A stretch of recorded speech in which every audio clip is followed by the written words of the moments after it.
Salam alaikum. Aujourd'hui, je vais traiter la partie 2 concernant l'installation de SharePoint 2013. Bien sûr, on s'est arrêté sur cette phase-là, qui est l'installation de SharePoint 2013 SP1. La partie 1, c'était dédié à l'installation des mises à jour et l'installation des fichiers de SharePoint. Aujourd'hui, je vais entamer la partie 2, durant laquelle je vais configurer ma batterie. Première chose à faire, c'est d'ajouter des comptes pour exécuter les tâches de création de configuration de batterie. Alors les comptes sont essentiels parce qu'on doit donner le minimum d'autorisation pour exécuter une tâche. Il faut toujours éviter de travailler avec un compte super utilisateur comme le compte administrateur local ou bien le compte administrateur de domaine. Donc je vais commencer par la création des comptes. Alors, je vais ajouter au niveau de l'Active Directory un compte que je vais nommer admin sp.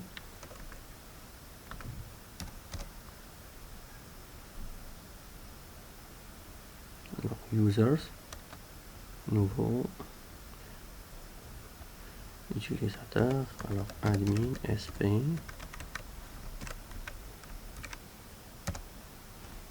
un mot de passe complexe.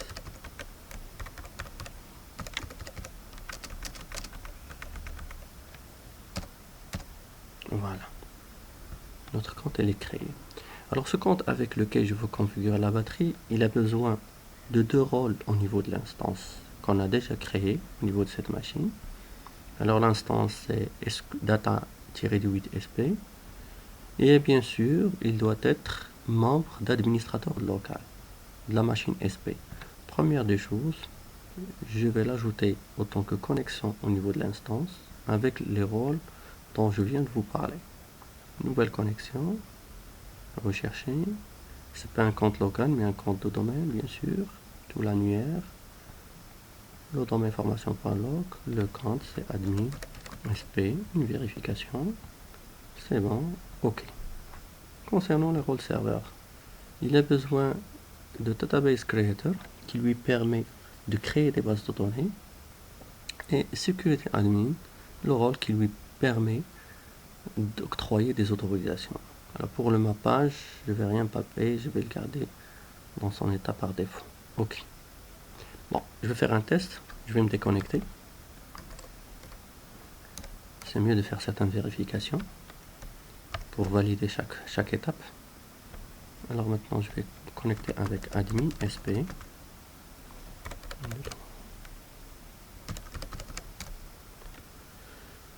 Bien sûr, je vais me connecter à l'instance data-8sp. Voilà. Alors, je suis obligé de fermer la session parce que ce sont des connexions Windows. Voilà, se connecter. Voilà, je viens de connecter, bien sûr. Tout se passe bien pour l'instant. Le compte c'est admin sp. Un petit test, nouvelle requête. Create database pour faire un test. C'est donc qui s'appelle test. Bien sûr, exécuter. Alors commande réussie, c'est-à-dire ce compte-là, si je fais actualiser, bien sûr, il arrive à créer une base de données. Ceci dit, je passe à l'autre étape. Je vais me connecter avec le compte ici d'administrateur de domaine.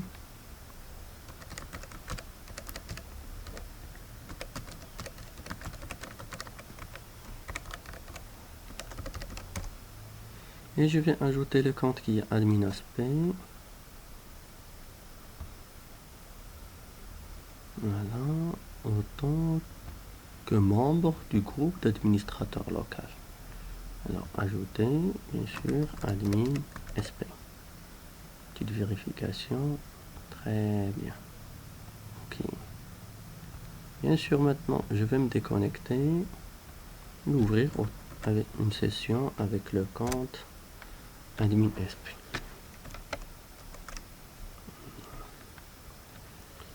Admin sp.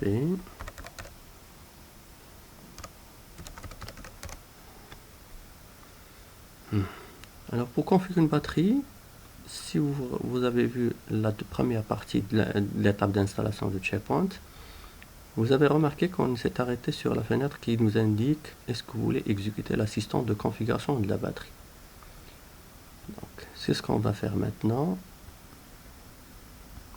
On va lancer ce qu'on appelle, regardez, assistant configuration des produits de SharePoint 2013. Suivant. Bon, il me demande d'arrêter certains services. Bien sûr, je vais dire oui. C'est Internet Information Services, services d'administration de SharePoint et les services du moniteur de SharePoint. Je n'ai pas le choix. Alors maintenant, il y a deux choses. Se connecter à une batterie de serveur existante ou bien créer une batterie de serveur. Bon. Pour moi, il s'agit du premier serveur dans ma batterie. Bien sûr, c'est logique.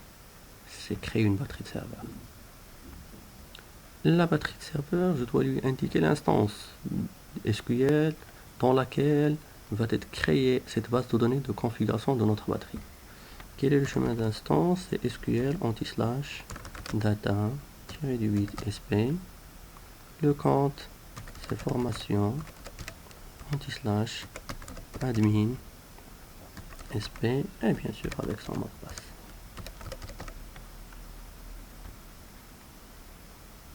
D'accord.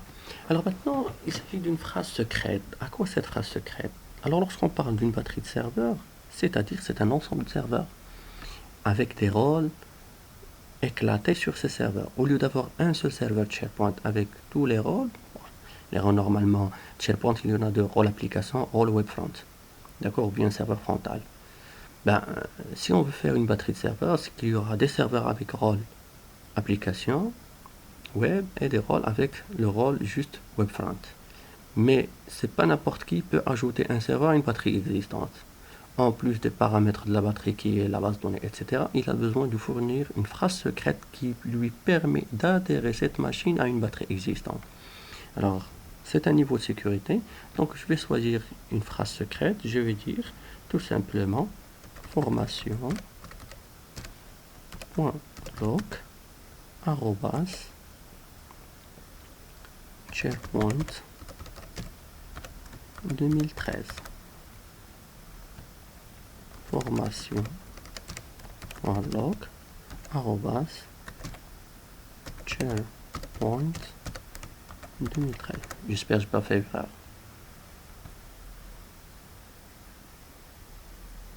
Voilà.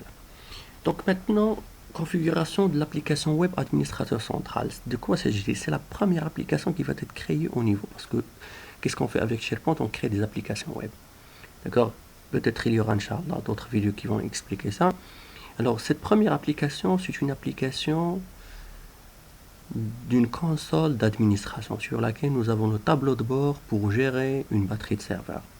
Donc, qui dit application dit automatiquement un numéro de port sur lequel on peut se connecter avec cette console d'administration. Donc, je peux garder un numéro de port par défaut qui est le 22797 qui est généré maintenant ici automatiquement. Parce que ce sont des ports dynamiques allant de 1 jusqu'à 65 000, d'accord? Ou bien, je peux switcher un port, par exemple 2013. Bon, il y a deux types de modes d'authentification pour les paramètres de sécurité. Il y a le NTLM, il y a le Kerberos qui passe par le service d'authentification Kerberos. Donc en général, on travaille avec le NTLM, mais il y a dans certains cas qu'on peut aller vers le Kerberos. Je vais garder l'option NTLM.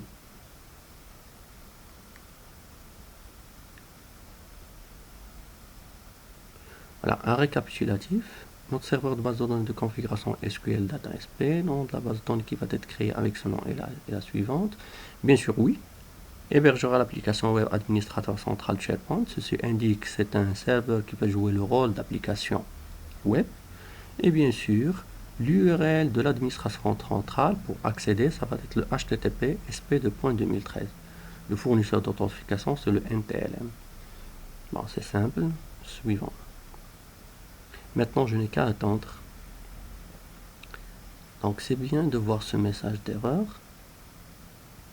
Alors, c'est une chose très importante.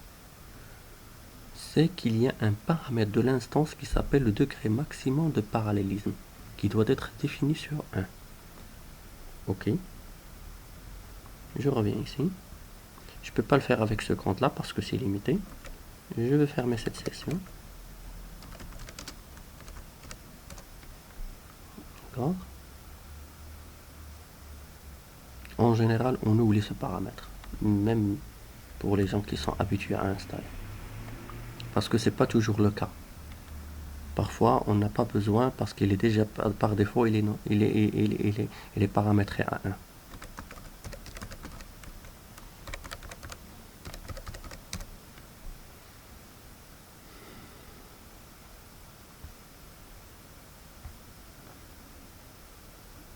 Et on va régler ce problème-là rapidement, Inch'Allah. Voilà, bouton droit sur l'instance, propriété, avancer. Voilà. Degré maximum de parallélisme, il est à 0. On va le mettre à 1. OK. Je vais de mieux redémarrer mes services. Voilà.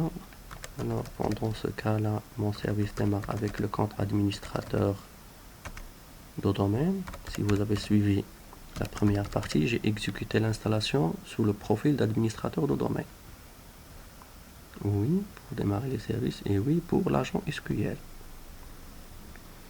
Je ne vais pas commencer l'autre étape tant que j'ai pas vérifié est-ce que les services sont démarrés et mon instance elle est en état d'exécution. Voilà, j'actualise, c'est bon. Je reviens ici, bien sûr j'ai pas le choix, je vais le relancer à nouveau. D'accord. Alors, assistant de configuration, oui. Suivant, oui, on a déjà expliqué ça. Créer une batterie. Le nom de l'instance, plutôt le chemin de l'instance est SQL avec son nom qui est data, SP. Le compte c'est formation anti/admin SQL. Je m'excuse, admin SP.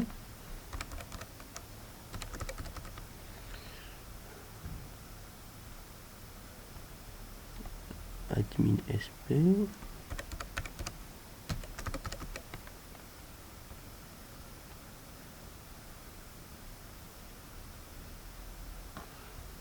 Oui, tout à l'heure, puisqu'on a déjà exécuté ça, il a déjà créé la base. Ça, il faut faire attention. D'accord. Sauf, il a bloqué à mi-chemin. Mais tant mieux. C'est des astuces qu'on doit apprendre normalement. Voilà la phrase secrète. Log arrobas SharePoint 2013 formation log arrobas SharePoint 2013. Et une erreur, ça c'est sûr. Formation log arrobas SharePoint 2013. Je reprends la confirmation, formation.log arrobas SharePoint 2013. J'espère, j'ai pas fait d'erreur. Ça se passe. Donc, comme on a dit, on va choisir. Bien sûr, vous regardez, il a déjà changé le numéro de port, c'est aléatoire. Donc, moi, pour retenir le numéro de port, je vais faire un port qui est facile, 2013, référence à la version référence à la version du SharePoint que je suis en train d'installer. Voilà, récapitulatif comme tout à l'heure. Suivant. Bien sûr, ça demande du temps. Ça dépend de la performance de votre serveur. Et voilà, notre configuration s'est terminée avec succès. D'accord. Automatiquement, il va nous lancer la console web d'administration. D'accord. Alors, en attendant que cette console soit chargée sur notre navigateur, je vais créer un autre compte qui va être l'administrateur de cette batterie-là. C'est le même profil au niveau autorisation SQL, à l'exception d'une chose, il n'est pas besoin d'être quoi? D'être le compte, d'être un compte membre du groupe d'administrateur local. Mais pour l'instant, je vais me connecter avec le compte qui est déjà existant, qui s'appelle admin SP.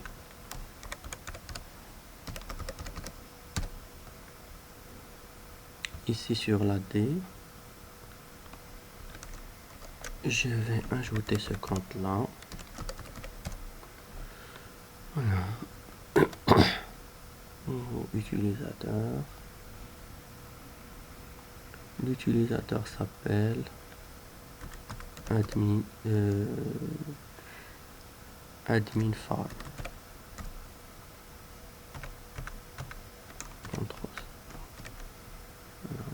La même chose, il a besoin d'un mot de passe complexe.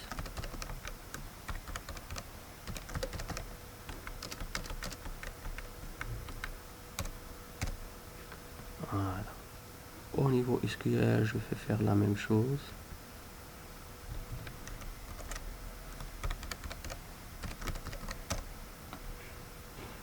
Je vais créer une connexion, nouvelle connexion. Chercher. Bien sûr, l'emplacement c'est la D.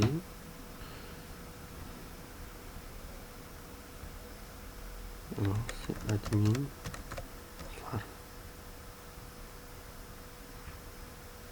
Le mappage, c'est le même cas parce qu'avec ce compte-là, on va créer des applications et chaque application web il a besoin d'une base de données qui va être créée automatiquement. Donc, il a besoin, au niveau role server, la même chose, DB créateur et sécurité admin. Pour les mappages, je ne vais rien mapper.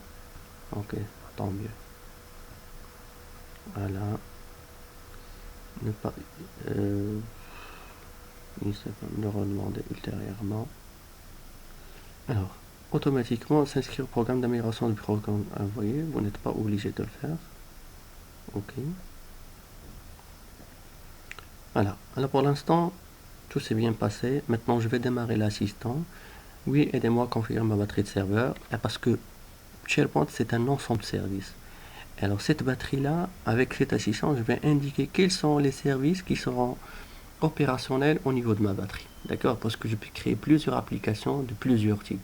D'accord? Il y a les applications web simples, il y a des applications de services genre Excel Services, Project Server Services, etc.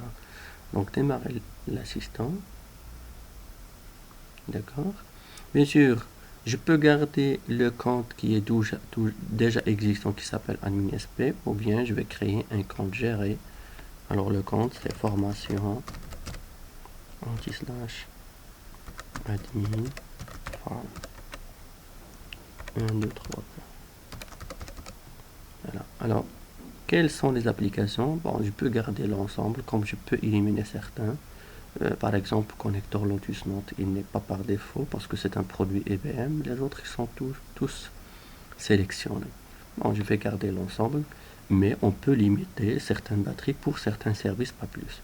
Comme on peut ajouter après la fin de cette configuration, je peux ajouter certaines applications comme par exemple Project Server que je dois télécharger, l'installer et l'ajouter comme service au niveau de SharePoint, puis l'activer.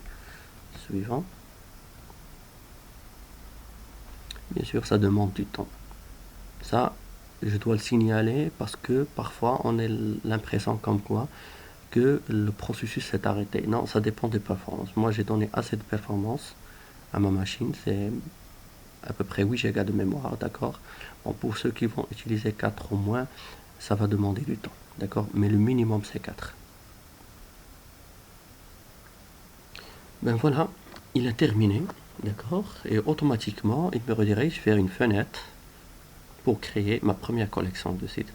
Ben, moi, je vais arrêter ici parce que la mission, alhamdoulilah, c'est bien terminé, c'est bien déroulé, d'accord? On a installé l'AD, on a installé une instance SQL, on a appliqué les mises à jour nécessaires, puis on a installé les fichiers de SharePoint. Et dernière étape, on vient de configurer notre batterie de serveur, d'accord, avec le compte admin farm, d'accord. Bien sûr, juste ici, je vais cliquer sur l'administration centrale pour visualiser le panneau de configuration de notre batterie. Voilà. Et bien sûr, je vous dis à bientôt, Inch'Allah, et à la prochaine pour d'autres vidéos dans le même volet, c'est-à-dire continuer et sur la même plateforme en ajoutant un autre serveur frontal et comment l'ajouter dans une batterie de serveur. Ça sera la prochaine vidéo, Inch'Allah. Merci pour votre attention et à bientôt, Inch'Allah.